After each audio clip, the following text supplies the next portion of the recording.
செய்யப்படும் கூட நம்ம ஒவ்வொரு உறுப்பினருக்கும் 10 லட்சம் ரூபாய் போகணுன்றது கூட திருப்பி அன்றைக்கு விவாதிக்கப்பட்டு இல்லை ஒரு வட்டாரத்துக்கு 20 லட்சம் அதுவும் உறுதி செய்யப்பட்டோம்.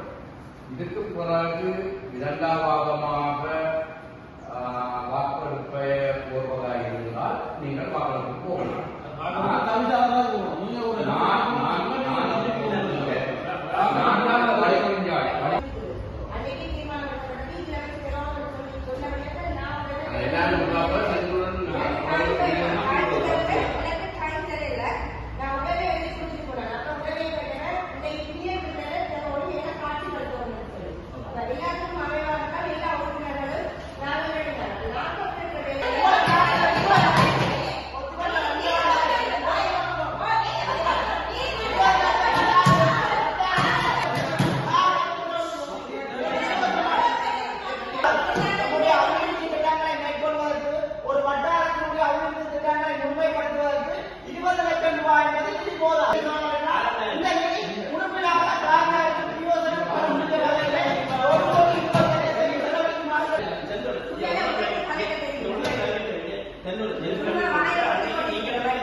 மேலதிக செய்திகளுக்காக எமது யூடியூப் தளத்தை சப்ஸ்கிரைப் செய்யுங்கள்.